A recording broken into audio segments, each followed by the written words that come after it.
Hello, students and parents. I wanted to go through and just give some of my thoughts as we're going throughout this practice exam to help you study and prepare for the upcoming test. So I truly hope that this is helpful, and let's jump right into it. So it's kind of going in order as we go through the pages. So we're starting with chapter 1. Standard form is just the number as you would see it in its digit form. So 632,054.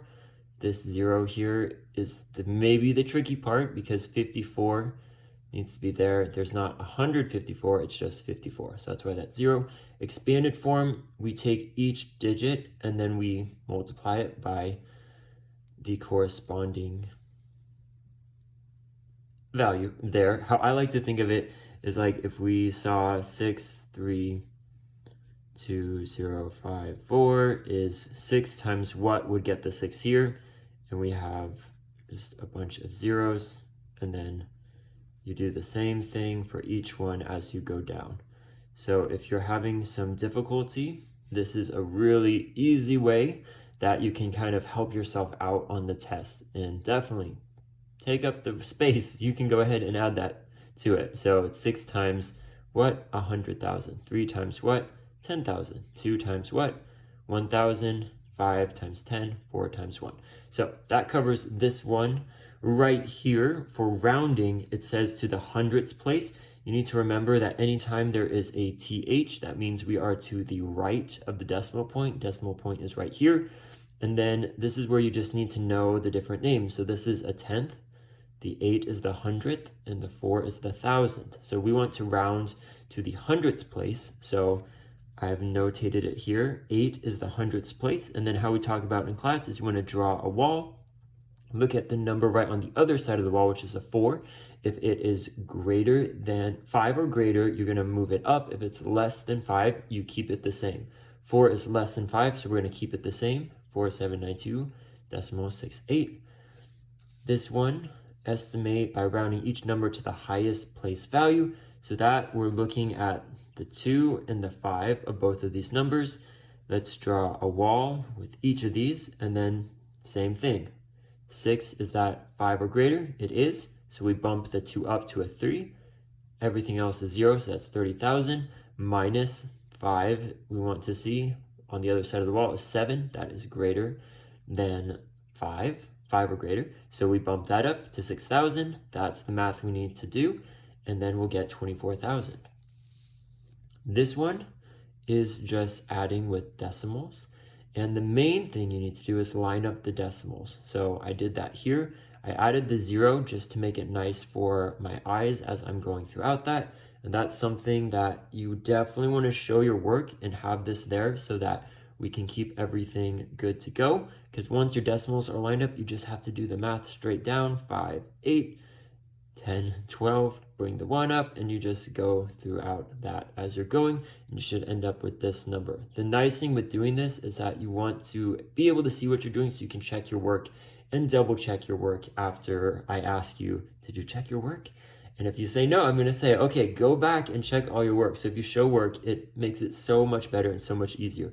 For this one, you don't need to line up the decimals, but what you do need to know is that the decimals are going to make a big impact on your final answer. So you can always just do 146 times 58, do the math, and you would come out to 8468. But per the rules we learned is you need to count how many decimal places are there. So we have 1 here, and then we have 1 there. So that equals 2. So if we have 2, that means we need to bring it over 1 and bring it over 2. So that's why it's 84.68, because there are 2. So 1, 2, cool, we'll bring that over. This one, you just need to know that this number goes on the inside. How I have talked about it in class is that this number is cold. It needs to get inside of the house because it's too far out.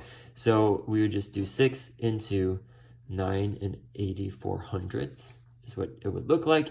And then you just do the long division as we've practiced. This decimal, you actually just bring right up. So, sweet. That's how you do that one. This one, 7 cubed, 7 to the 3rd power, is just 7 times 7 times 7. So you would just do that. So if you know 7 times 7 is 49, then just write out this, and then you would see 3, 6, 28 plus 6 should be 34, and there you have it.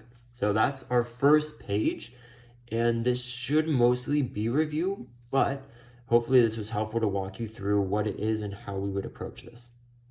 Okay, we're on to the second page. Number 11, find the value of each square root. So 169, this is when we talked in class that you just have to memorize these. So we're not trying to trick you, but you should know that 13 times 13 equals 169. If it was 144, that would be 12. 225 should be 15, I believe, if I'm doing that correctly on the spot. But if not, you could just test it out and go, let's see, 15 times 15. We have a 5, we have a 2, that would be 7.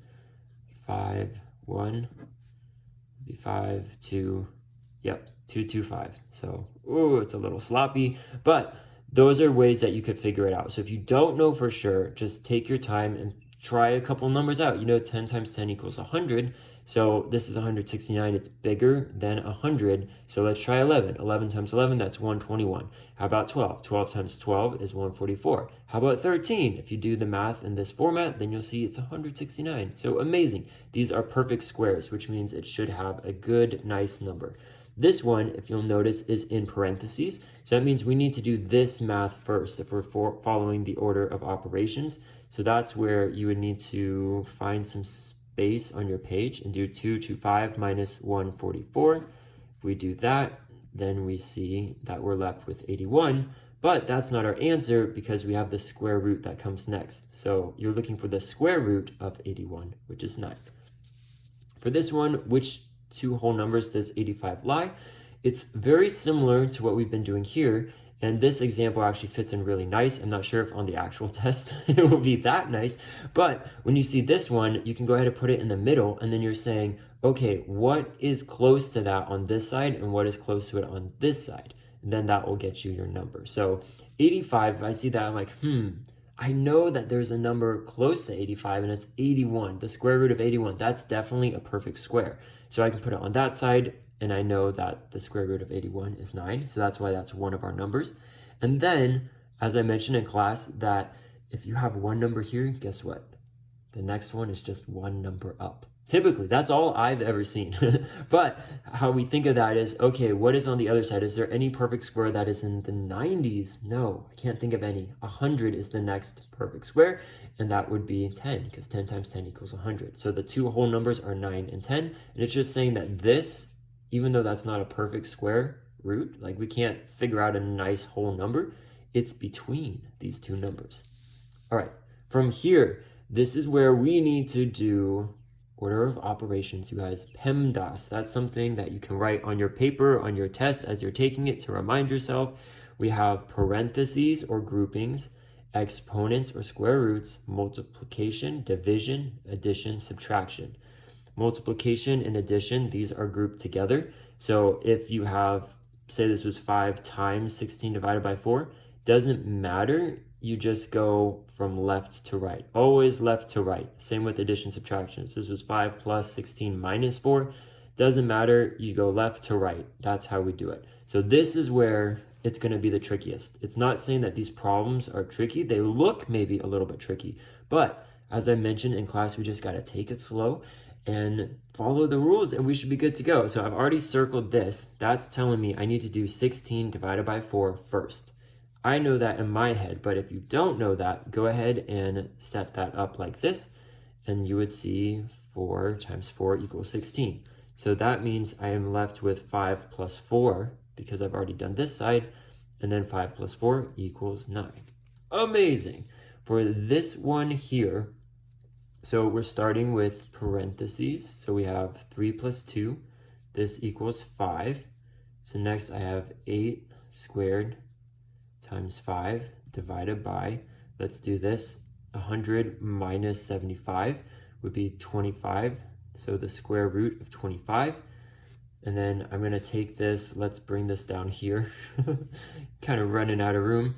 8 times 8 is 64, so 64 times 5 divided by square root of 25 is 5. So that takes care of the p and the e, because we've done the exponents, we did the parentheses, we did the square roots. Now we just need to do multiplication, division, going left to right this direction. So we have 64 times 5.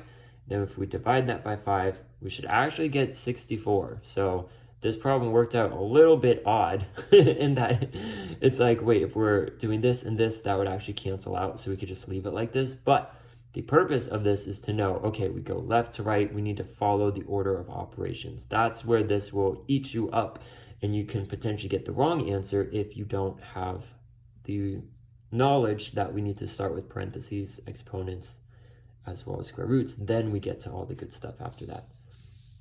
For this next one, let's start as we're going. So we want to start with the parentheses, 6 minus 2 squared. So 2 squared is 4. So I would do 6 minus 2, I get 2 here, times 25, divided by 5, then plus 3 is at the end. Don't do that yet. A lot of people will want to add this and go, that's 8.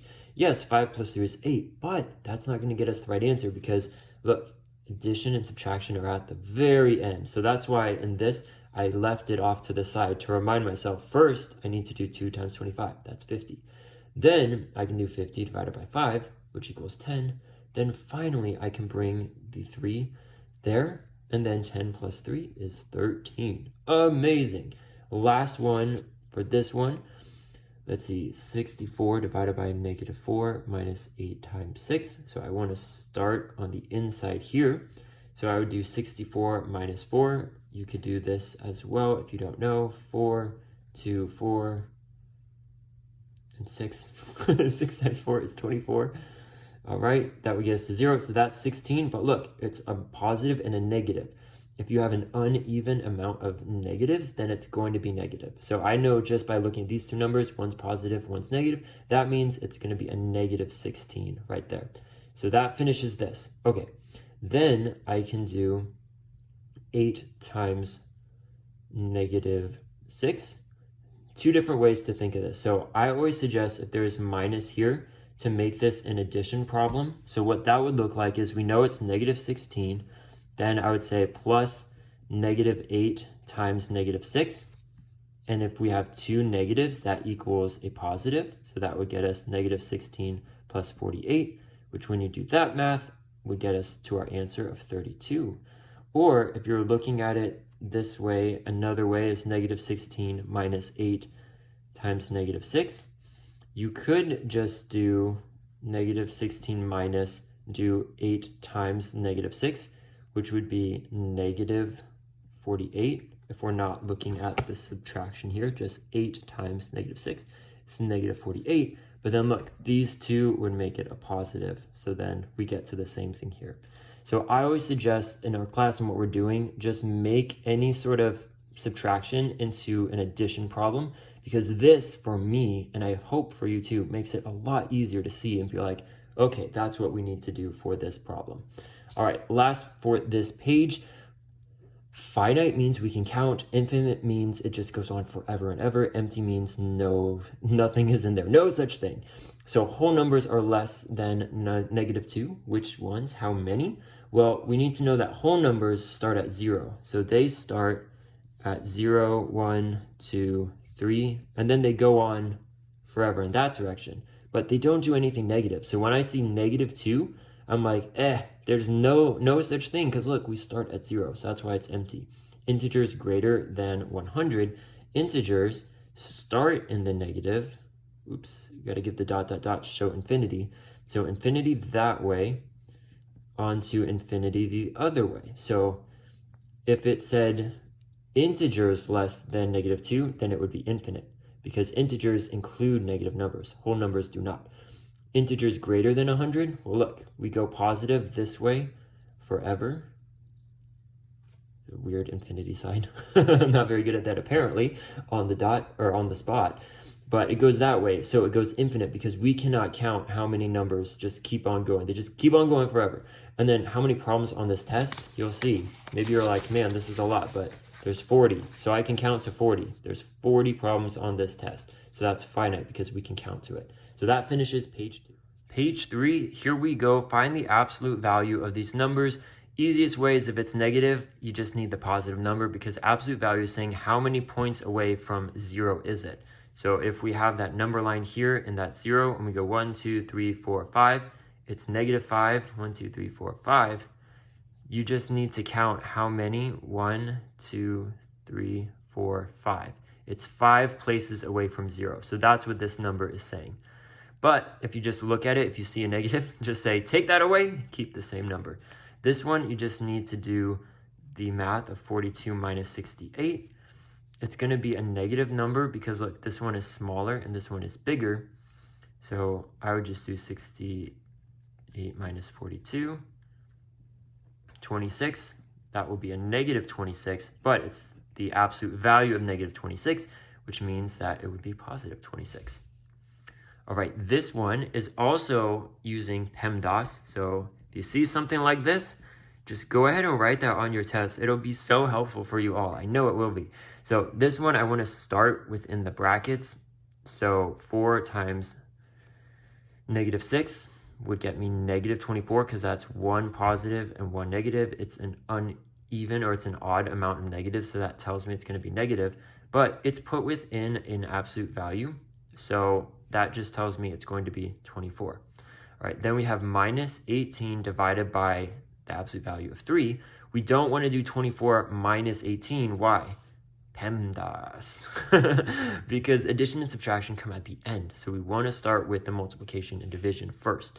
So I'm going to see this and say I need to do 18 divided by the absolute value of 3, which is just -3, which is 3. So start with 18 divided by 3, which is 6. Then we can get here and go left to right. 24 minus 6 is 18. So that's how we got that answer there. Okay, from there, 21. This is just adding and subtracting integers. So we went through this and it was a little bit tricky, but we've done a lot of practice in class. So hopefully it is making sense to you. But the two negatives we can add together because they have the same. So that makes it 14 plus 3. Keep the same sign. -17 plus 8. This is, if you're thinking of a number line and this is 0, you go -17 this way, and then you go 8 this way, and that would get you to -9.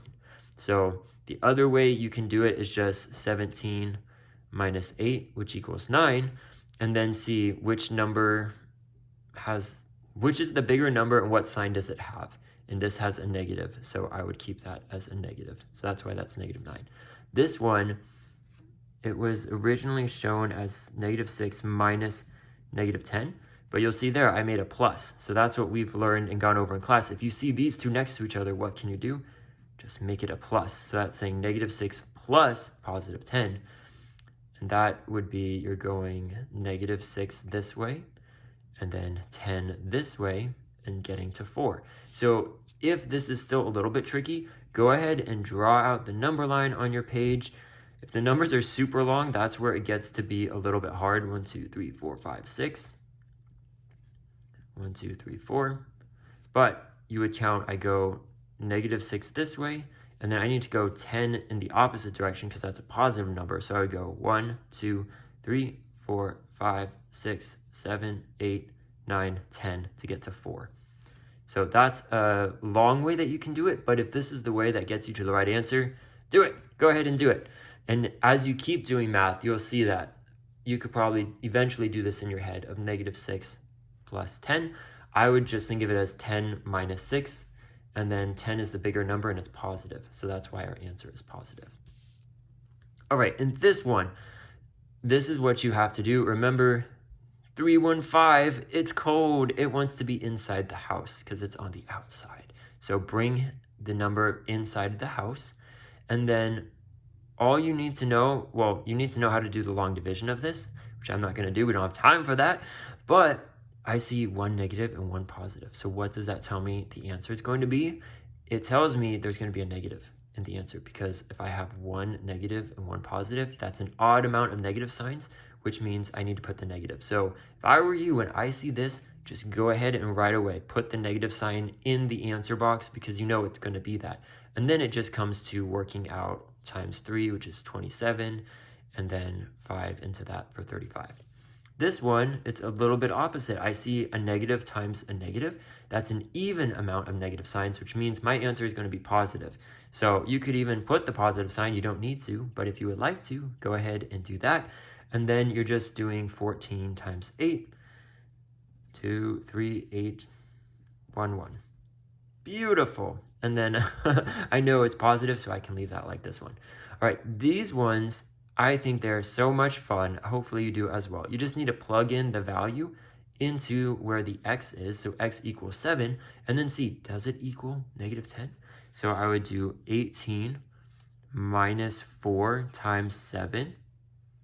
And then I don't necessarily need to put the negative 10 yet, but let's try it out. So if we're following PEMDAS, we don't do 18 minus 4. No. We do the multiplication first. So it would be 18 minus 28, and that's 4 times 7. And then you can do 28 minus 18. You'll see that that is 10, but this is the bigger number here, so it would be negative 10. So if you have a smaller number, smaller minus bigger number, that means it's going to be a negative number. You could also look at it, if you want to make this an addition problem, as 18 plus negative 28. This, to me, is maybe a bit easier to see, especially if you're still kind of learning this or find this a bit difficult. That's the route I would completely go, because then you see, okay, the bigger number is 28, so I know it's going to be negative, and then you just have to do this math and see negative 10. Is it the same as this? Yeah, it actually is. Same with this thing. So I took 6. What is the value of A? The value of A is 8. So plug it in right here, plus 15. I need to do the multiplication first. So that's 6 times 8 is 48. Then I just need to add 15 to get 63. Is 63 63? Yes, it is. So that is true. And this is where I really want you guys to show your work, because if for some reason you get the answer wrong and you said this was false, I want to see what happened. Why did you think it was false? And then I can help you out later on, or I can leave notes like, oh, you did 18 minus 4 first rather than 4 times 7 first. So it's your order of operations. But if you show me this and you do that wrong, I could give you half credit. But if you don't have any of this and you just put false, I'm just, it's wrong. So that should be encouraging to you to show your work, because this is how, as math keeps going on, it's going to get difficult, but you want to make sure that you're showing your work so that you know what you're doing. Because remember, when I say, did you check your work? And you say no, I'm going to say, go back and check your work, please. Then you can say, okay, I did 6 times 8, that's 48. Then I added 15. Okay, that makes sense. But if on this one, I said 18 minus 4, I got 14 times 7, I'm like, no, that's way too big. I did that wrong. Let me go back and check that out. All right, the next page, we're down to our last 2 pages. These ones, I feel like they can be a little bit tricky for our class, but the one I always say to start with would be identity. What does identity mean? It means it looks the same. You want to look the same. When you look in the mirror, most of us, we want to look the same as we did the night before. We don't want to wake up and be like, oh no, what happened? Who is that I'm looking at? Which, if you cut your hair and you don't realize it, then that's like one of those things where you're like, oh my goodness, who is this? I thought I still had long hair. I thought I had short hair, and who knows what you've done to your hair. But identity, you want it to look the same. So which of these makes it look the same? All right, 11n times 1. We know the identity property. If it's multiplication, it's times 1. If it's addition, it would be plus 0. So I know immediately, okay, I figured out identity. Sweet, cross that off. Next ones we can look for. Commutative means we're just moving the numbers around. Associative, we move the groupings around. So associative, remember the groups, we associate with different groups. So that's an easy way to think of it. And so these have parentheses and groupings, and these ones do too. That was a tricky thing on the chapter 3 test, is people just thought, oh, parentheses, yes, let's do that. But this is actually distributive property, because see this right here? Ooh, that tells me that's distributive, because this is 5 times 4 plus 5 times y, which is right there. But this one, if you see, we just moved the grouping from here, and we just moved it there on this side. So this is right there. So that tells me we just moved the group. It doesn't matter that there are groupings here, because this is not moving. This is completely different. So we just need to see which did it move to. All right, that's associative from there. So we have associative and identity done. Distributive, I'll go with that one. That is, we're going to get to these problems, but where we draw those arrows and we say, all right, 5 times 4 plus 5 times y. 5 times 4 plus 5 times y. Yes, sweet. And then by process of elimination, we have 9m equals m times 9. We switch the order. So 9m is the same thing as m times 9. So that is commutative. And commutative, I said we can remember that as we are commuting. We're commuting from school to home, from home to school. We're moving. So I moved the m and the 9 and the m in this, but they're still the same. So, all right, these ones I think are where it's going to be maybe a little bit tricky. So I do want to walk through this. We've done it in class, but I think this is an area where some people still get a little bit tripped up. So I want to show you, at least for this first one, how we would do this. So I see this here, and I know that if it says distributive property, we just need to expand this. That's what it is saying. And that's why we draw these arrows, because it's telling me I need to do three times a parentheses means multiplication. So I need to do 3 times this, 3 times this. My first thing though, look at this is a minus. And what do I suggest? Let's make that into an addition problem, because it will be so much easier for your mind to think of, as well as for mine too. Like, I've been doing math for a long time and I still see this. I'm like, this looks so much nicer than this. So if I'm doing this, let's draw the same arrows, and I expect you guys to also be drawing arrows as well. Please do this, because this tells me I have -3 times 4x plus -3 times -5. This is 1 negative and 1 positive. So when we have that odd amount of negative signs, it's going to remain negative. 3 times 4 is 12, so 12x plus, look, there's 2 negatives, even amount of negatives, so that makes it positive, which would be 15. And then, most important thing to know is that's as far as we can go, because these are not like terms. If this was 15x, then I could do -12x plus 15x, and then get an answer from that, which would be 3x, I believe. But no, we leave it like that. So that's why we leave that one there. This one as well, I'm going to write it out as addition from the start. So 6 times 8a plus 5b plus -14. Then let's draw those arrows or the lines. So it's saying 6 times 8a. And this is where I know some of you could probably just do 6 times 8 is 48. So you could just write down here 48a. But I would highly encourage you to follow this process as we go, because as it gets more confusing, then it's easier to make mistakes. And that's what we don't want. We want to get the right answer. So here's what we have. Then once we have this, we can actually do the math. So 6 times 5 is 30. And you need to drop down the variable. Variable is the letter. So we've talked about that in class. Some people forget that, and they're just like 48 plus 30 plus this number right here, which is 84. But then you don't get the right answer because these are not like terms. So that's as far as we can go with those. And then you just do 6 times 14. Look, there's 1 negative and 1 positive. What does that mean? It's going to be a negative number. So plus -84. And you can leave it in this format as I have here, or you can just do it with the -84. These two are the same thing. All right, this was confusing for a lot of people when we did it in class, and I understand why, because what this one is talking about is when we have to factor out the greatest common factor from something like this, and then we follow those steps of divide the expression by the greatest common factor, then we put whatever we divide into the parentheses, greatest common factor on the outside. This actually does the first step for us. So man, you guys are one lucky duck, because it says factor 0.25 from this expression. So what does that mean? I take this number, I'm going to divide this by this. This would cancel it out. So we're just left with w. So we got a w. Plus, we keep the same sign, so drop that down from here. Then we do 0.75 divided by 0.25, which is 3, which if you needed to do that, remember the top one goes on the inside because the top is afraid. They're afraid of heights. So we say, oh no, I'm scared. So let's get inside the house. Oops, 75, 25. And then you would just do it that way. But hopefully you would know 3 times 25 is 75. Maybe you don't, then you can always do it by hand. So don't worry if you don't know that. So then we get 3. So let's drop that here. And then our next step is this goes in the parentheses. So that's why I have it in there. And then we need to put the number that they give us that we're factoring, the greatest common factor, over here on the outside.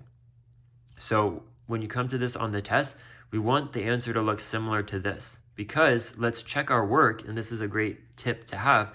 To check my work, I would do 0.25 times W, which is 0.25W, plus, drop it down. So I'm doing distributive property right now to check my work. 0.25 times 3, which is 0.75. So does 0.25W plus 0.75, is that the same as this? Yes, it is. That means that this is correct. So that is that one there. And then we're combining like terms. This is another tricky one for a lot of folks. So let me write it out on this page so that we can kind of see what we're doing. And this is where I really, really, really encourage you to follow the steps I'm going to do so that we can get the right answer. You guys, it's going to be so much fun. So let's circle the like terms. So they need to have the same variable, the same letter, because 3x minus negative 3x plus y, we cannot do that. That's how we leave it. But the x's, we can do something with that.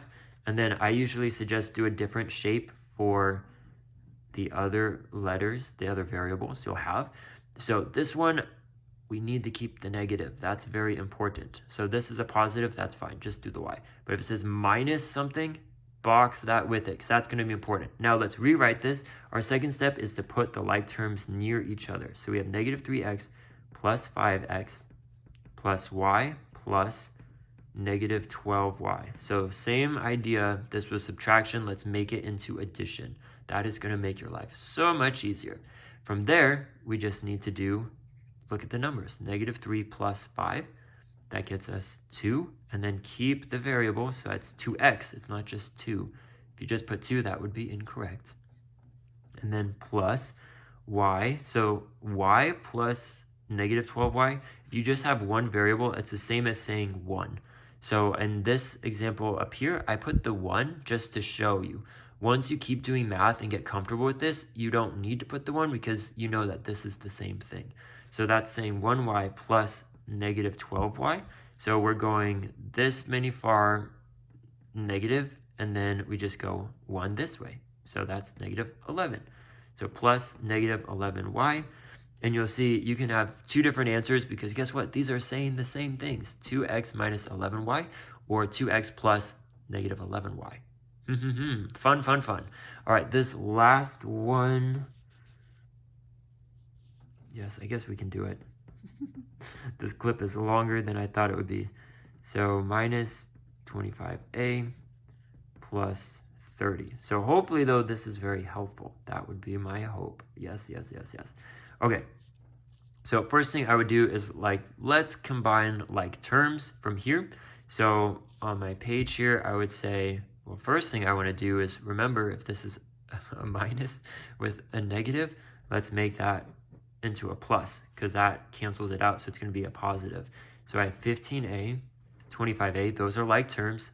So, and then two numbers, those are like terms because they don't have variables. Notice I boxed the negative. That's going to be important. So make sure you do that. I don't need to box the positive because 30 is 30, but if you wanted to, you could. Same idea there. I just know it's going to be positive.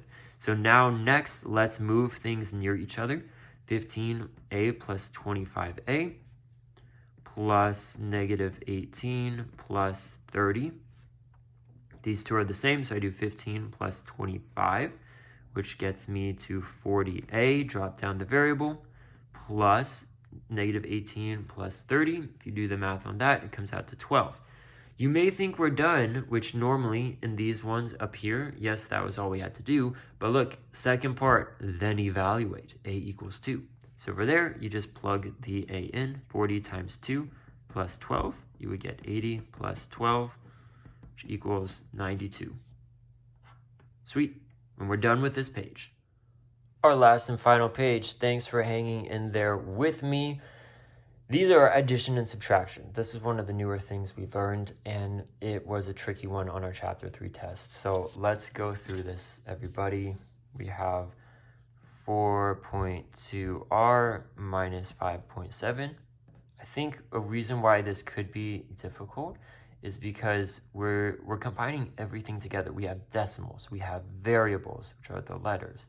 We have just regular numbers, and then subtraction, oh, you can't even see what I'm doing, is where it can be a little bit tricky to know, like, okay, what exactly is it asking for? What are we looking for? What are we doing? So first thing I would start with is let's make this, see it's a subtraction, let's make it addition. All right, let us do that, friends. So 4.2r plus negative 5.7. Great. And then I can't just start changing all of this, because if I see this, it means I need to distribute this negative sign to both of these numbers. How we talked about it is just put a 1 there. So like on my page, if you see right here, I put a 1. That tells me it's negative 1 times this times that. So that is how we would keep it going. If I have two negatives, even amount of negative signs, so that means it's going to be positive. 1 times the same number, we'll keep it the same number. So 3.8r. And then how about a negative and a positive? That's an odd amount of negative signs. So when we have that, that is telling us, okay, that's going to be negative. So negative 6.1. Then, so that's the first thing we got to do. We got to remember, we have to remember. Better English, Michael. Mr. White. Sorry. We have to, Mr. White, make sure we distribute this negative first. So that's what we're doing here. And then we have this all nice and pretty. Let's move things around so that they're next to each other. So we have 4.2r plus 3.8r plus negative 5.7 plus negative 6.1. I like that these are two negatives, because that tells me I can just add these together and I'll keep the same sign. So if we add those together, you should get negative 11.8. With addition of decimals, remember, you just need to line up the decimals. So these are lined up, bring it down there. 7 plus 1 is 8, 5 plus 6, 11. Sweet, we're already halfway done. Next, we need to do this. These have the same variable, which means they are like terms, which means we can add those together. So let's do 4.2, 3.8, line up the decimals. Should be 8.0 r. Make sure the r is there. So our final answer that we would get would be 8r. You could also do 8.0r. I will take that. Minus 11.8. Or if you wanted to keep it in the addition, negative 11.8. So that's how I got this one here. So this looks like a bit intimidating. I will tell you the truth. It does to me as well, probably to your parents as well. Like, oh my goodness, what do I do? The main thing is right here, the subtraction. That is the tricky part. This one right here, it's a bit nicer. Why? Because it's just this. So with this one, just to save on time, my poor voice is getting a little bit tired from teaching all day, but we have 2a plus b. I made it an addition, so plus negative 8 plus 4a plus, see right here, negative 3b. So that's how I made that an addition problem, plus 10. Then I circled my like terms, brought them next to each other. Then b's are next, b's, the bumblebees, and then numbers. So we have 3 different categories, which means we need 3 different parts to our answer, because we cannot combine all this. We can't go 2 plus 4 plus 1 minus 3 minus 8 plus 10. No. We do 2 plus 4 is 6a. Yes. We do b, which remember, b is the same as saying it's 1b plus negative 3b. So that gets us negative 2b or plus negative 2b. And then negative 8 plus 10 is 2. So these all need to be separate. You can give me either one of these answers because they are the same thing. So hopefully you know, I really encourage you, make it into an addition problem, because that's where a lot of people go awry, is they see this and they leave the minus, but then they add this too soon or behind, and then it just becomes very complicated. And I'd also really like to see your work in all this. I love to see this. This is beautiful. All right. last few parts to this. This is the rules. These are the rules that you just need to memorize. So that's as good as I can tell you. And this we took in our notes. Remember, we did like x to the 4 times x to the 3 equals x to the 7. And we add.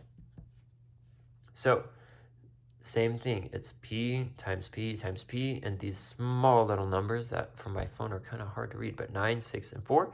We go 9 plus 6 plus 4, 19. That's it. Leave it like that. This one, if we had x to the 4 divided by x to the 3, we subtract. So that's what we have to remember. And then we can only subtract if they are like terms. So y minus y, yes, we can do that. X minus x, we can do that. So I did draw this arrow. Same with this. I really encourage you, draw the arrow with the little minus so you tell yourself we're subtracting. So you go 8 minus 2 is 6 for y. 7 minus 3 is 4 for x. Then that's it. That's our answer. We get rid of this fraction here because this is what it simplifies down to. And we leave it as that. We can't do anything else. This one is tricky only because a lot of us forget to touch the 4 here. So a number without it is the same as saying 4 to the 1. So in this, I would probably rewrite it 4 to the 1 power times v to the 12th power times 3. And if we see this, we just multiply. So 3 times 1, 3 times 12. So draw these arrows, and then we leave it like this. You don't need to do 4 times 4 times 4. Just 4 to the 3rd, v to the 36. That's because it says leave in exponential form. This is exponential form. So these are the rules you'll have to know. Very helpful. And just don't forget to touch this number there. All right, last two, and we are done. Express in scientific notation. This is scientific notation. So you have one or the other. So if you get confused and you say, what is scientific notation? Look at the next question, and this will probably tell you, oh, we want it to look like this. If you don't have that memorized yet. Scientific notation, your answer should look like this. And this giant number, we have 5409000. First thing we do, start at the very end. And then our rule is that this number needs to be between 1 to 10. So I can't have 54.09 because 54 is greater than 10. It needs to be in between 1 and 10. So a single digit number. So I'm starting at the very far end of this gigantic number, and I'm seeing how far does it get me to 54? Nope, to 54. This is where I want to end up, right here. So I know from there, I want my new one here, so I need to count. I go 1, I go 2, 3, 4, 5, 6, 7. So I moved 7 places. That means that is going to go in my 10 to the 7th. And then when we move it here, we don't need the extra zeros, but we need to get this 9 in there. So I would cut it off right there. 5.409 times 10 to the 7. And then to check your work, go ahead and write 5.409 and then move it over 1, 2, 3, 4, 5, 6, 7. Draw that there. Add the zeros in between the little loops you did. And then you see 1, 2, 3, add a comma. 1, 2, 3, add a comma. Is this number 54,090,000? Is that the same as this? And yeah, it looks the same. So that means that this would be correct. And remember, I wrote this here, but if you're multiplying, you go to the right. If you're dividing, you're going to the left. So if I see multiplied, it's the same thing I did here. Bring 6.32, and then it says to the 7th, you go 1, 2, 3, 4, 5, 6, 7. Then you got to put in your commas and add it there. We're good to go. So I hope that this was helpful with everything we've learned in these chapters and it helps you prepare. We did in class go over this in-class packet. So if you are struggling with any of these concepts, these are additional practice that you can do. So I'd highly encourage you to get to those. And then you also have this cumulative review, and we went over the answers of this in class. So this will also be something you can study over the weekend as you prepare. So I hope this was helpful, and I'll see you guys in class.